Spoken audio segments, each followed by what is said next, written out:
हालिया दिनों में ही सरकार की तरफ से कितने ऐसे ऐलान किए गए जैसे लगा कि स्वास्थ्य विभाग में बहुत बड़ा बदलाव होने वाला है। पीएमसीएच में एशिया का सबसे बड़ा अस्पताल बन रहा है।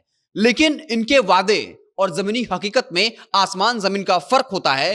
और ये बताता है ये अस्पताल जो एक झोपड़ीनुमा अस्पताल है, एक कमरे का है, मिट्टी का है, खपड़ेल का है। लोग जब इलाज कराने आते हैं तो ऊपर से मिट्टी उनके सिर पे गिरता है।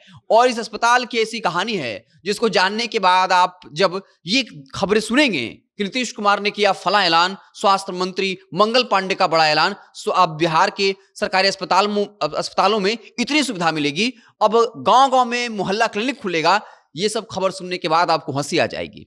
पूरी कहानी क्या है आपको बताएंगे, उससे पहले औपचारिकता के लिए बता दूं कि मेरा नाम है हिमांशु कुमार और आप देख रहे हैं जनता जंक्शन। ये जो आपको अस्पताल दिख रहा है ये खपरेल का मकान है। हाँ, इसी खपरेल के मकान में जो है मात्र एक नर्स की मदद से अस्पताल चल रहा है। इस गांव में कई लोग रहते हैं, उनकी ये शिकायत है कि हमने बकायदा कहां कहां नहीं गए, हम डीएम तक गए और ये कहा कि चूंकि ये जो अस्पताल के लिए जगह दी जाए, कम से कम एक दो कमरे का बनाया जाए, एक आध छोटे मोटे डॉक्टर की व्यवस्था कर दी जाए। लेकिन यहां मात्र एक नर्स है जो पूरे गांव के लोगों का इलाज करते हैं और गांव के लोगों के लिए दूसरा अस्पताल जो है वहां से काफी दूर है। इतना दूर है कि वहां के लोग जो है वो उनको दिक्कत होती है, तो फिर वो इस अस्पताल में आते हैं और ये कहते हैं कि जब यहाँ इलाज कराने आते हैं तो डर लगता है कि खपड़ा कहीं सर पर ना गिर जाए, जो मिट्टी की दीवारें हैं वो हमारे सिर पर ना गिर जाए।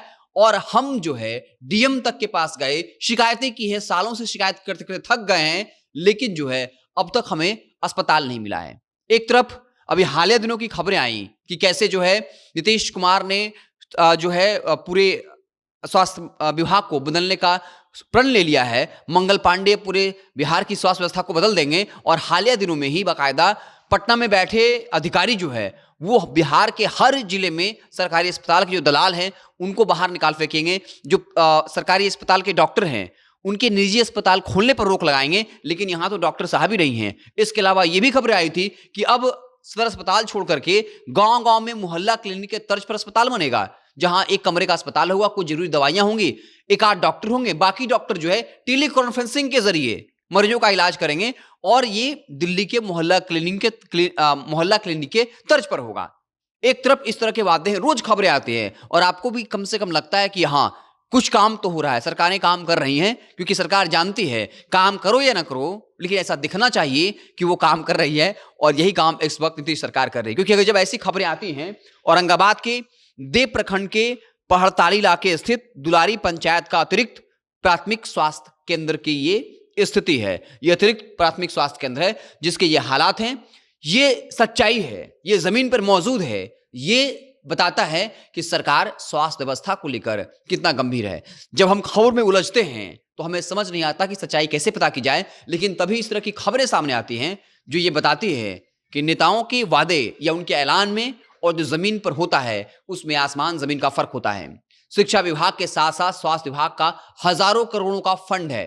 आखिर ये हजारों करोड़ कहां जाते हैं? सरकारी अस्पतालों की क्या हालत है ये छिपी नहीं हुई है। अगर सरकारी अस्पताल ठीक ढंग से काम ही नहीं कर रहे, अगर इस तरह अस्पताल होंगे, एक कमरे का खपड़ेल का मकान होगा, सिर्फ एक नर्स होंगी, दवाई की व्यवस्था नहीं होगी, तो फिर स्वास्थ्य विभाग को हर साल हजारों करोड़ बजट के तौर पर क्यों दिया जाता है, जब डॉक्टर सरकारी वेतन उठाते हैं और निजी अस्पताल चलाते हैं? जब सरकारी अस्पतालों में दवाई नहीं है, डॉक्टर नहीं है, व्यवस्था नहीं है, तो फिर जनता के टैक्स का हजारों करोड़ क्यों फूका जा रहा है? ये लगातार सवाल तो उठते हैं, लेकिन सरकार को इससे कोई फर्क नहीं पड़ता है। लेकिन उसके बाद एक के बाद एक बड़े ऐलान करती है कि अब अस्पतालों से दलालों का खात्मा हो जाएगा, कोई भी अब सरकारी डॉक्टर जो है वो अपना प्राइवेट अस्पताल नहीं चला पाएंगे। हर वक्त इस तरह की कोशिशें होती हैं, हर वक्त नाकाम होती हैं। और सरकारी अस्पतालों की स्थिति क्या है ये आपसे बेहतर कोई नहीं जानता। हर एक शख्स, हर एक बिहारी जानता है कि बिहार में सरकारी अस्पतालों की स्थिति क्या है, लेकिन इस तरह की स्थिति आपने नहीं देखी होगी। ये खबर अपने आप में काफी महत्वपूर्ण है कि कैसे एक गांव का इलाका जहां अतिरिक्त प्राथमिक स्वास्थ्य केंद्र है वो सिर्फ एक नर्स की सहारे से चल रहा है, वो भी खपड़ेल का ये मकान है जिसमें ये जो है अस्पताल चल रहा है। तो आप क्या कुछ सोचते हैं बिहार के स्वास्थ्य व्यवस्था को लेकर? हालिया दिनों में जो एक के बाद एक बड़े ऐलान किए गए, आप उनसे अवगत होंगे। क्या वाकई में ये सिर्फ ऐलान है या जमीन पर भी थोड़ा बहुत भी कुछ बेहतर हो पाएगा? कमेंट बॉक्स में जरूर बताइएगा। अगर आप हमें फेसबुक पर देख रहे हैं तो पेज को लाइक कर लीजिए, यूट्यूब को सब्सक्राइब कर लीजिए। बहुत बहुत धन्यवाद।